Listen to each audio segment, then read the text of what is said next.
Yep. Greetings and welcome to Thrive Thursday, which is facilitated by Inner Journey Center for Spiritual Living in Oklahoma City, based in Oklahoma City, but with fingerlings all over, from Delaware to Colorado to Arkansas to Texas. We're kind of all over the place, which is kind of what Science of Mind is all about. So welcome, welcome, welcome. Glad you're all here with us tonight. Tonight I'm contemplating time and what time means and how that correlates with actually allowing time to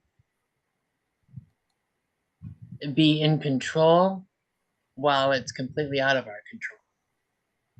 With that said, I'm going to ask Reverend Suellen to do an opening prayer for us, prayer treatment for us to get us started.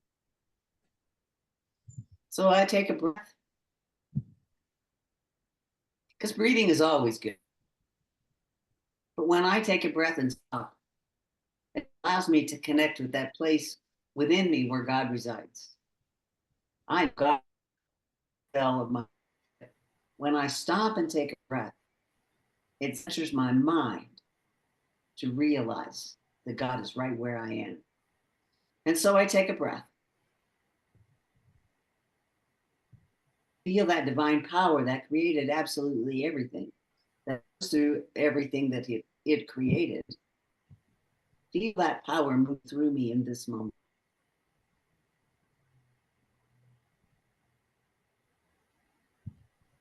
As I am one with that power, I know that I can speak my word out into the law, and my word has force and power, because there is only one mind back of that power, that is God. And so I know that this meeting today is absolutely blessed in every way, that each sees this recording or participates in this meeting is divinely blessed, that their lives are enhanced in ways they cannot imagine, that this message goes out, rips out from here, the sea, into the ethers,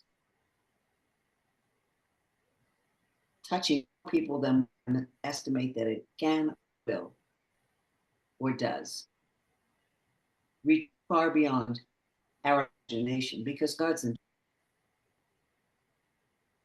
And so I absolutely give thanks for this message about time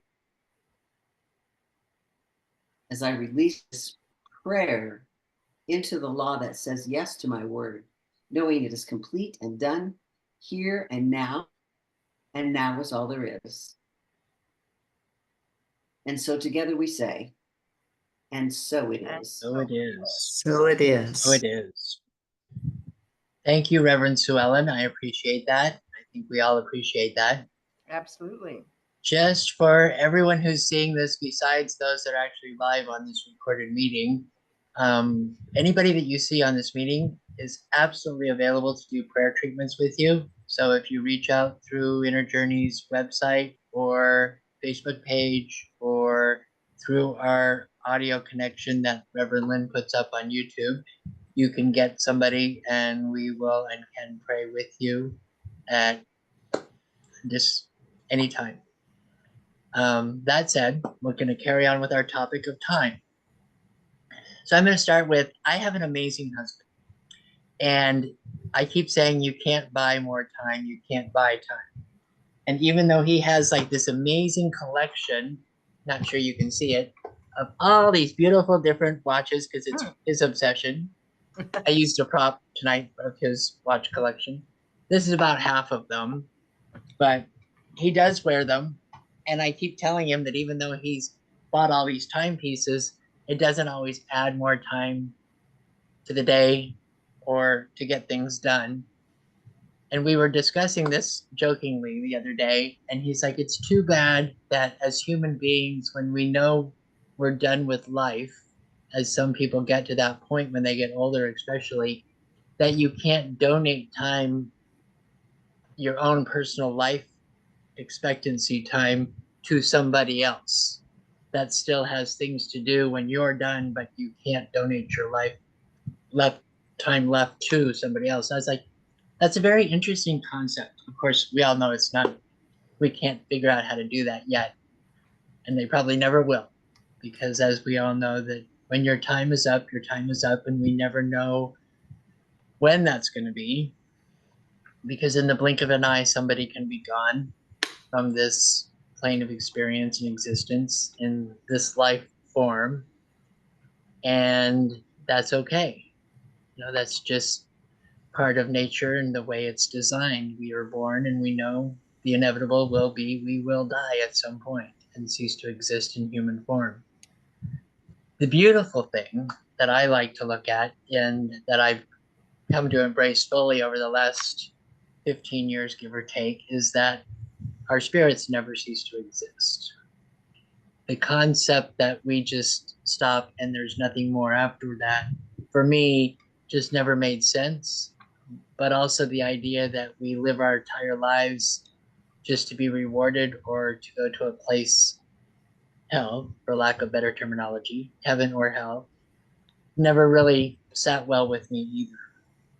And then the essence of, as we spend our time, if we're not doing things that are creating goodness and things to be grateful for and more reason to have more time and more for us to do, I think that shortens our time and our lifetime. I have seen many, many times when people that just were not done with life just kept beating death. They would just, they would overcome one thing after another because they were not done. Their time on earth was not done. They hadn't finished what was theirs to do. And I like to think that is true for myself also, because I have narrowly escaped being in circumstances that I could have potentially died in, from almost being when the World Trade Towers fell, being in New York City, to motorcycle accidents, to Lord knows what. Some of it was just sheer luck that avoided me being in the right place or the wrong place at the right time, depending on how you want to look at that. Or it just wasn't my time.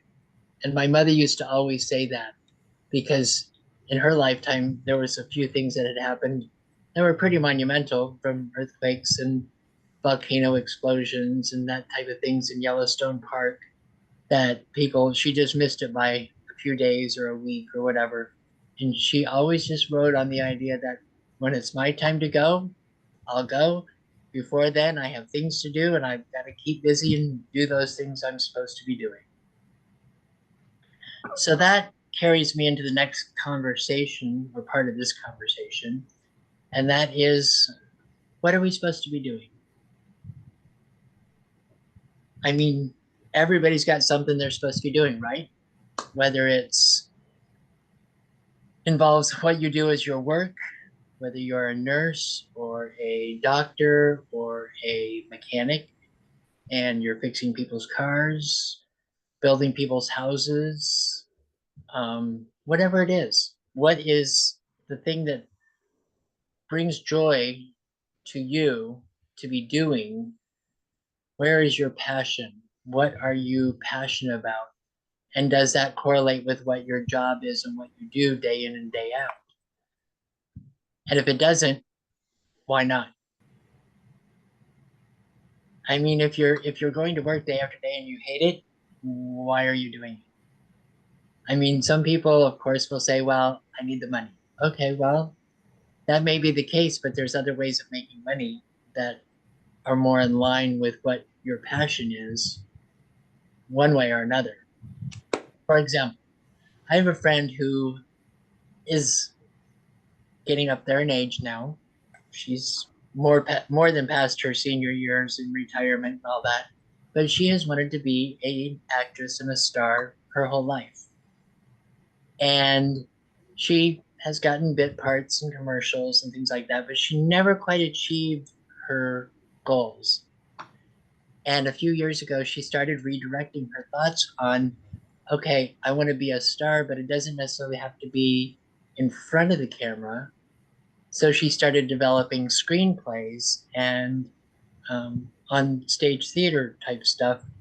And she's actually doing something with that where she's becoming more of a writer, and she's fulfilling her passion, and she's passionate about it. But she changed her perspective about what it actually looked like that she wanted to spend her time on and the outcome of what she was going to get out of it, especially now that she's gotten older and she's not in the position of being able to do some of the things that she wanted to do when she was younger, because age has caught up to her and slowed her down, which it does with many of us. So I think the point of this is just that show up wherever you are, utilize the time that you have, and always find things to do that at the end of the day, you can find gratitude for what your day has unfolded before you or given to you. It's kind of like reading your fortune cookie at the end of the day, or your daily fortune at the end of the day, and figuring out how close it actually may have correlated with what your day gave you. It's looking back and finding the things that were positives in every day. And it can be the most horrible day ever, but you can still almost always find at least one or two good things out of it before you close the day out and go to sleep. I know one person in the past that I knew used to open up a little split of champagne, little glass and a half, 2 glasses, whatever's in a split. And she kept it on stock in her kitchen, and she only opened up one, and she had a toast every evening to herself. And that was her evening ritual. And she would celebrate and toast herself for whatever good gratitude thing that she had from the day. So she made it a little ritual, if you will, so that she could embrace what she spent her time on during the course of that day. Now, I'm not saying go out and drink every night. Even if you did something like that once a week and you look back on your week with, okay, what is this week unfolded as? What can I have to find celebration in? You can do it with apple cider. It doesn't have to be alcohol. It doesn't matter. Of course, it's more about the ritual of celebrating yourself and toasting yourself and finding the positive things that you've spent your time on and opted to spend your time on. Because the bottom line is once we finish a day, it's done. We're never going to get it back again. It's done. All we can do is set it up on the shelf, mark it for the positive things that we got out of it, even some of the painful lessons that we may have gotten in the course of that day are still marked as important, because even the painful lessons, we learn from them, or we should learn from them. And we elevate and become better because of it. And the whole point of life is to live fully, hopefully joyfully most of the time, preferably helping others as we go along and being helped by others as we go along. It's always a two-way street. And like they say, you can't receive gifts well if you don't give gifts. If you give gifts, you have to receive them. It goes both ways. It's there's never one or the other. You've got to be able to do both. So if we want more time in life, I think the more we spend on the positives, I personally feel that I end up feeling like I have more time. There's only 24 hours in a day. I get that.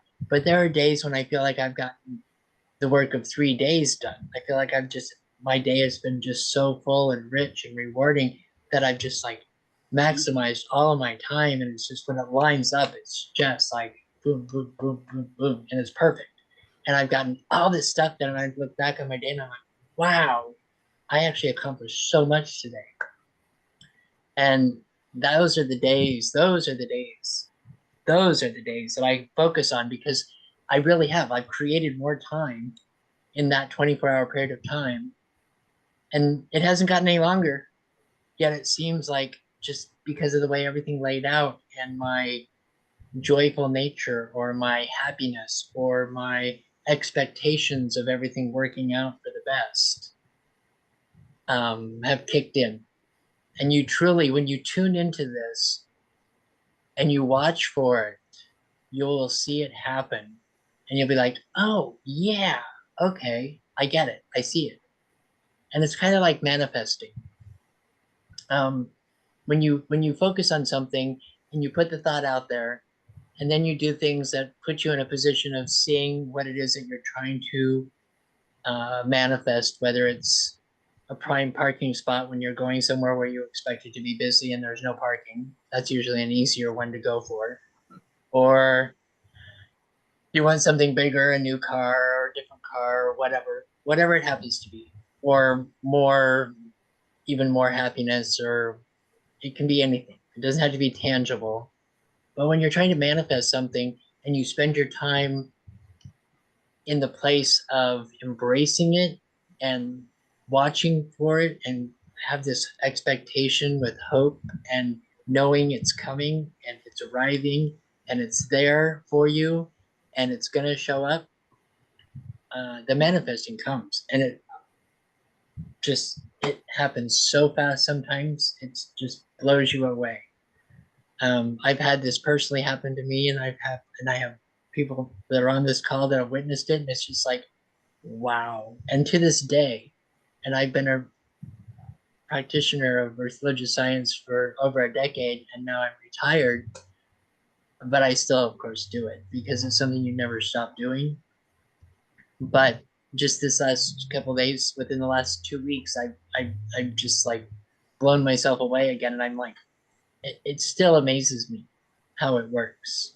When you spend your time focused on something in a positive way, and you don't let the like mind chatter, the negative mind chatter that we hear sometimes say, oh no, you can't do that. Oh, that's dumb. No, you don't deserve that. No, that'll never happen. That kind of stuff is just garbage. It's just garbage. And we got to remember, don't waste your time on that type of negative talk. And it usually comes from within. Sometimes it shows up from the outside with people around us. Sometimes people we love and care about will do it without thinking, but we can't give it any power. Because even though they may love and care about us, some people just kind of go to the negative without thinking about it. So we always have to be kind of on guard for that so we don't fall into that pattern ourselves, and not letting our own ego chatter like talk into our ear, all that blah blah blah blah blah blah. It's like the Charlie Brown teacher, wah wah wah wah wah wah wah wah wah, and not actually saying anything of any value. So yeah, it's about creating our personal perfect lives. And when I say that, it's the life that's perfect for us, each individually. And life isn't perfect. We aren't perfect. We're human beings. We all make mistakes. We all have missteps. That's all it is. And that's okay. And the most important thing is to forgive ourselves. Don't beat ourselves up when we make a misstep or a mistake, and we keep going. The most important thing is to always keep going. Never, never, never give up on yourself. You are the most powerful thing that you have to rely on. And the power comes from within and moves without. And as long as you know that you can do this, you can do this, whatever this happens to be. And never, never, never think you don't have enough time. Because as long as you wake up, as long as you can get out of bed and you're breathing and you have another day ahead of you, you know, like my mom said, when it's my time to go, great. In the meantime, I have too much life to live and I'm not going to stop. So that's about my talk for the evening. And as usual, I'm going to open up the floor now to those on this talk live with me right now for perspective, thoughts, comments. Even if you want to critique me a little, that's okay too. Sue Ellen, do you want to start? Diane? She put her hand up. Okay, Diane. Yeah. So I like your comment. As long as you know you can do it, you can do it. I really like that a lot. It took me a long time though to get that, right?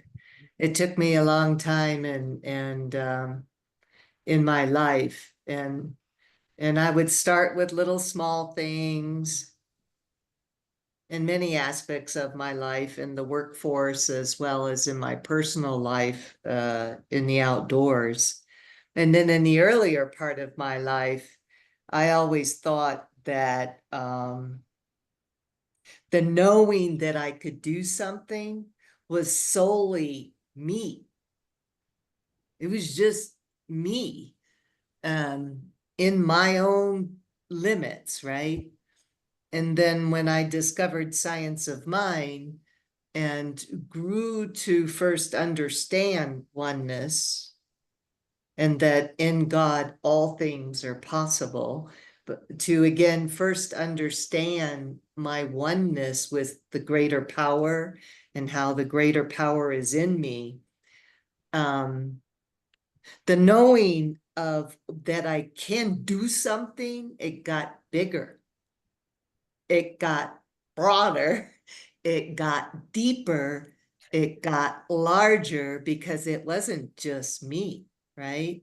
It was knowing that in a greater spirit and in God, all things are possible. And I really, truly believe that.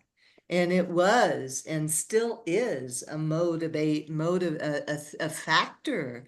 And I reflect back on things I did both in the professional realm when I was still in my profession of 45 years, and that in the latter half of my career, that empowered me in amazing ways, and it empowered my teams, right? The teams and the people that I interacted with, and it was just a big empowerment, and it's awesome. And then it also helped me in my non-work life. So I love that. As long as you know you can do it, you can do it. We have to be our own cheerleaders. We have to be our own best cheering squad, ultimately. And sometimes we need a little outside reassurance, but we still have to be our own best and highest cheer squad. So Lynn, have you ever been a cheerleader? I was a pom-pom girl. There you go. Yeah, I was. I just had to throw it out there. Loved it. Anyone else? Comments? Thoughts? I'm going to move back to your thing about time. And I learned early on my journey in science of mind that there's always enough time for whatever it is that I need to do. And I literally believe that there's always enough time to do whatever it is I need to do. So sometimes I have a tendency to procrastinate. I'm sure that I'm not the only one that has ever done that. I had all of you in class. Duh, I know that I'm not the only one that procrastinates. So, hey, it's not just me. But I have gone into that even knowing that I have X amount to do and this amount of time theoretically to do it. And my knowledge is, and I know and believe that there is more than enough time, and I can essentially do it and get it done in plenty of time. In fact, I'll look up and go, oh, I have time left. It's just fascinating to me how those lessons, some of these lessons, are so deeply enmeshed into my system that I believe it and swallow it whole, hook, line, and sinker. It's who I am. Mhm. And yet other lessons haven't made quite as firm a connection. Just, sometimes I don't feel quite that affluent about money as I do about time. Goes Working back on to it. the Working human on it. comment. Working We're on it. all human.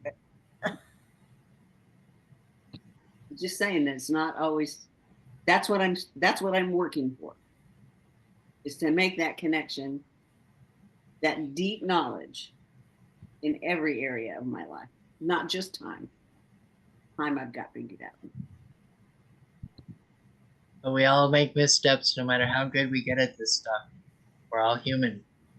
Yep. Always, always, always.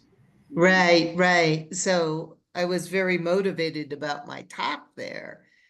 I am not always at the top of my game, right? Right. It ebbs and it flows. It ebbs and flows. To Reverend Sue Ellen, your point. Anyway, yeah, it's enough said.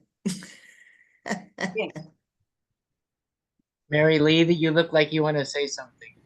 Well, only comment when Reverend Sue Ellen talks about remembering the deeper connection. And for me, it's remembering that deeper connection. I find a lot of the time, how do I want to phrase this? I get in a hurry, or I respond to time or money or whatever it is, but time, since that's our topic tonight, from just like from the surface level, from like the human level.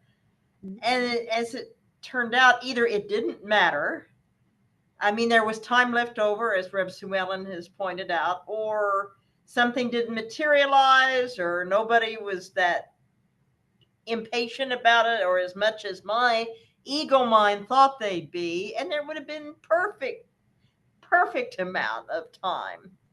So it's when I remembering to go into that deeper connection with every aspect of time, either getting things done or determining how my day is going to go or where my life direction is going to go, that if I remember to come from the deeper connection, the deeper sense of time, and not the what's right there on the surface, that's the important place. That's the important standpoint to come from. And remembering, I'm not always that good about remembering to focus on that on a daily basis. But boy, it sure makes a difference when I do. It sounds like you're saying let go and let spirit work. Mm-hmm. Stay in the flow and just kind of let things play out sometimes. Yes, not always feeling like the ego or the human self has to control every single thing or the outcome of every single thing. Exactly. Wonderful. Lynn? Yes, so time and the value of it. Next Thursday, a week from today, September 26th, is the first year anniversary of Bob's passing. And to be witness, really, of his journey of his last 6 or 7 years, from when he was first diagnosed with cancer. And they only gave him 18 months when they found tumor. And at first he was really angry, of course, at a whole lot of things. But we went past that first 18 months and he was still alive and kicking pretty good, kicking both legs and kicking who he could at the same time. And he didn't let anything stop him at all. And life and every moment became more valuable. Mm-hmm. And then they said 5 to 7 years really overall was the picture for him. And he went past 5 years and felt like he had won in a sense. Yes. And he hardly told anybody that he had cancer. Even his he had two close friends here that he told, but he didn't tell anybody else because he didn't want to be treated differently. And he wanted to still do what he was doing. He was very involved in city council activities and this and still even he was in the Masonic Lodge and working in, you know, even when he'd moved away from Utah, was still doing work for them and here and hearing aid stuff. I mean, he was being as active as he could because every moment became precious. And he had to take a nap every day. You know, the last year and a half, actually, it was a nap every day, sometimes twice a day. And he'd be right up again, getting his shoes on, going outside and building something in the garage or in the backyard. Every moment was precious. And so to be witness to that was very interesting, you know, and really how it really coordinates with what you're talking about. He was afraid of when the clock was going to run out and what that experience was going to be. And I think maybe I've said this before to most of you, but got him in touch with mediumship and so he could get a glimpse and talk with people that have crossed over. And it relaxed him so much. And just was amazed that I wasn't crazy all these years. I really was talking the truth about what we do and what there is in life after, you know, you don't die, you don't really die. You might leave this body, but you don't die. And from that moment, once that realization hit, he was at such peace and every moment became even more valuable. Wanting to talk, wanting to share, wanting to work with things, wanting to make sure everything was in place. So every second was precious. Yeah. And here I am now. So I feel like I'm so overwhelmed at times that I'm surprised how fast the days go. And I feel like I lose time during the day. And I'm listening to all of you guys and trying to figure out, I've got to slow down and figure out how to be in control of my time and not let it be in control of me, which is kind of what's happening. So it's very interesting. Thank you. A thought to that particular thought that you just shared about that was my new favorite thing is no is a complete sentence. I think I've said that before to some of you. Like no is a complete sentence in itself. Yes.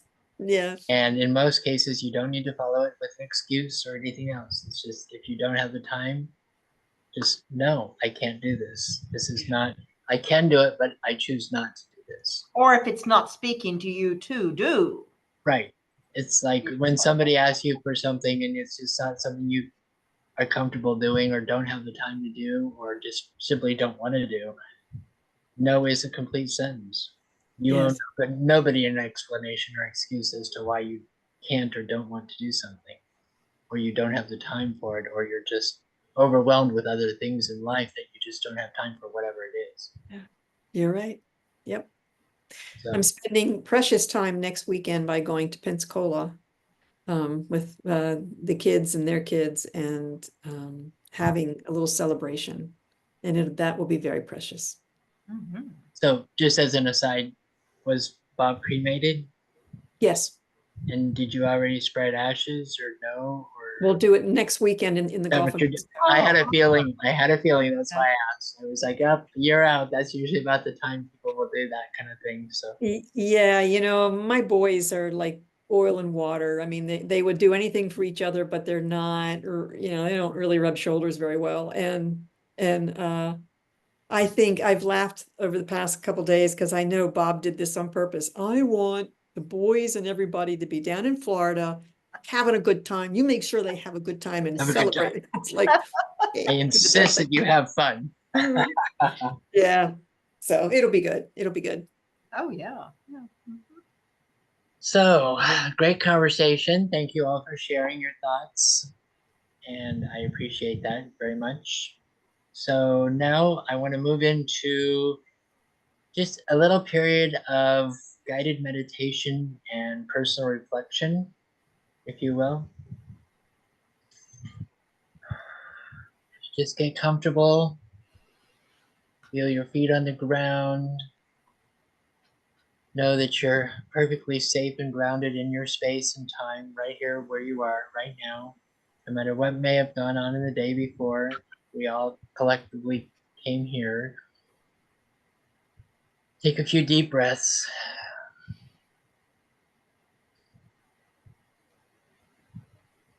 And just feel yourself slowing down.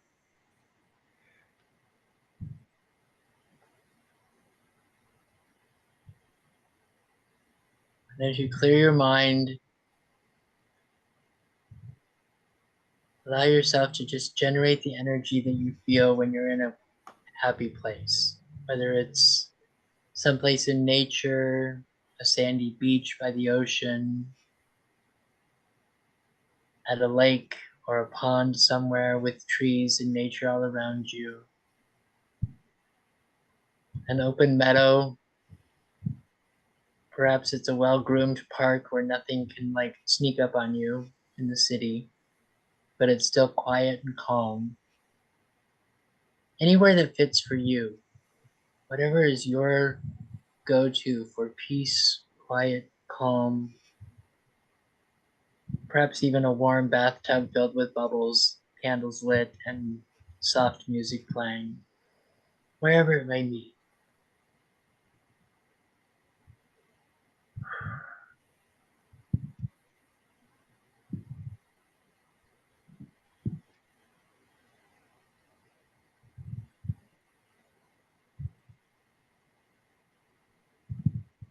As you settle into that place of calm and peace,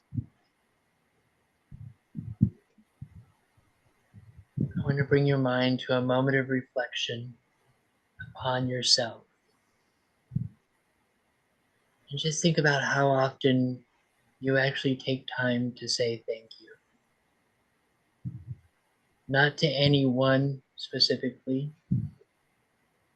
but to the universe as a whole. To the things that happen in your life that to some degree come from your own creative energy, and to some degree are the matches to your creative energy. When something good that happens, but you can clearly see it happen because of something you thought or said or did previously that brought you to that point. Do you take the time to say thank you? Do you take the time to be grateful and in gratitude for all of the magnificence that is around you every single day, even in the midst of things that are not always pleasant or feel good? It's still all the magnificence of life happening. As you reflect on that, take time to breathe, staying in your calm spot.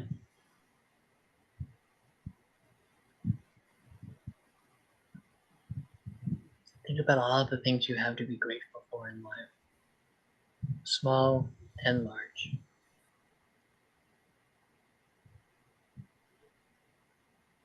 Even the fact of waking up to a new morning and you have the whole day ahead of you when any number of amazing things can happen.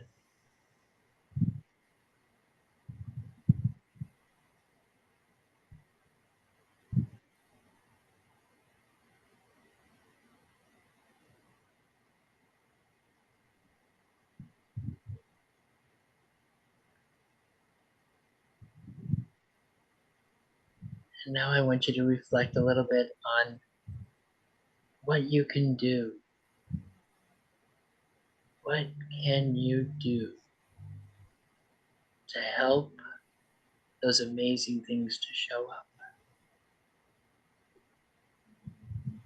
What thoughts can you put forward? What actions can you take that can help the universe create more amazing things in your life? Where can you put your time and energy and your focus to create more of what it is that you seek to see and experience in life. Maybe things from buying a lottery ticket to taking a different route to work or on a drive, taking more time to take care of yourself and what you need in life.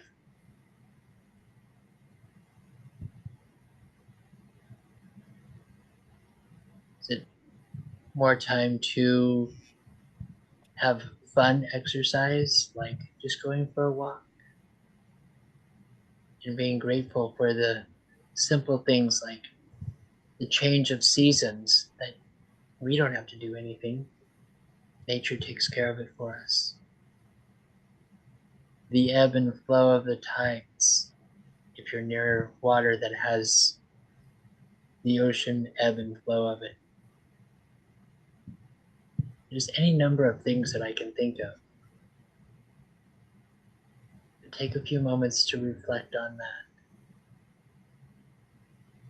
What can you do to enhance the creative power that starts within each one of us to create more to be grateful for?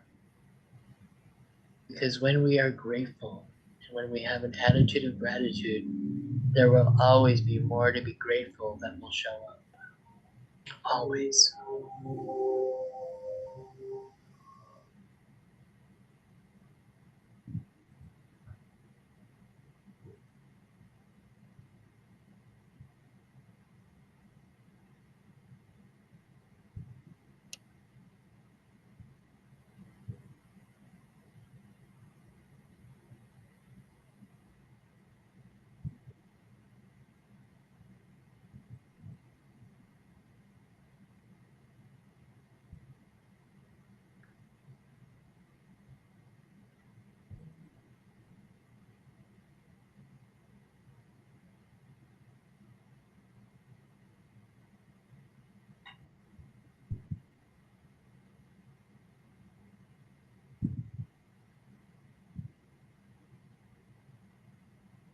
And so now, as we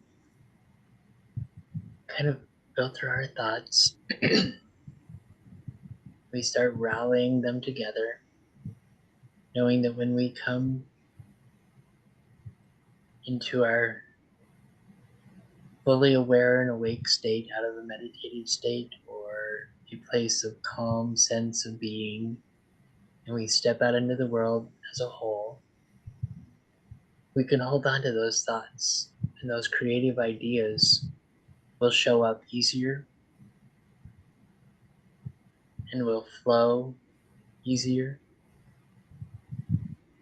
We'll find the answers that we're looking for, or we will learn how to ask a different question to find the answers we're looking for.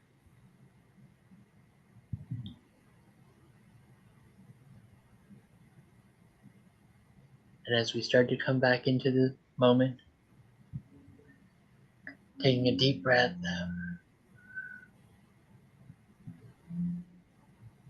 and just take a moment before you come back into this space and time that is now, to just with a whole heart say thank you.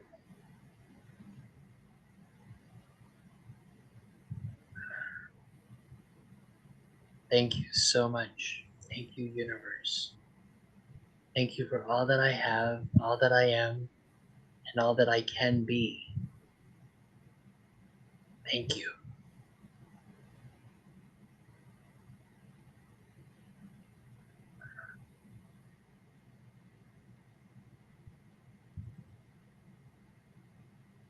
When you feel comfortable, come back into the space, stretch, rejoin the group, opening your eyes.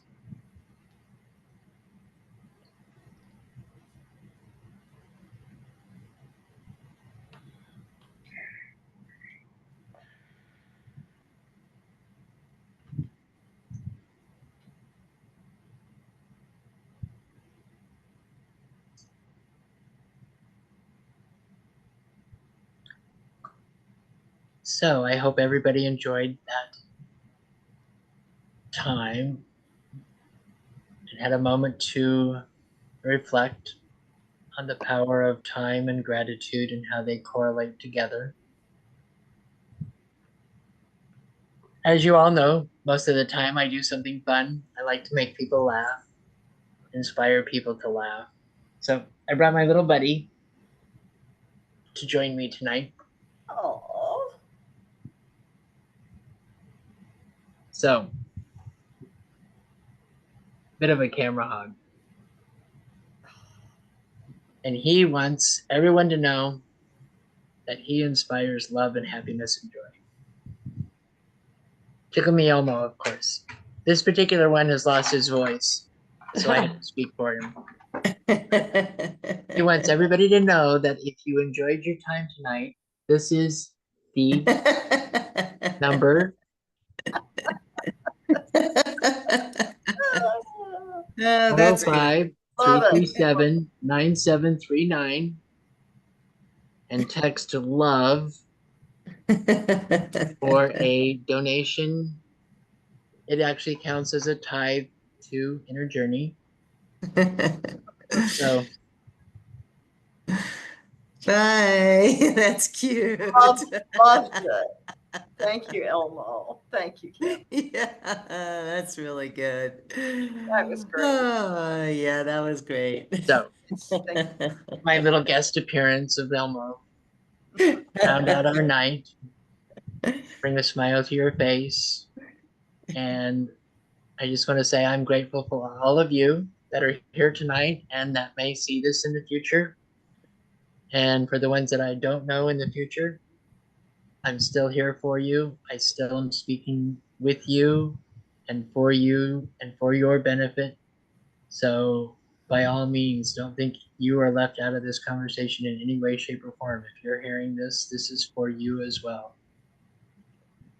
Everybody has the power to be anything that you want. You are dynamic, you are powerful, and there is enough time, always. So thank you very much. Have a good evening and namaste.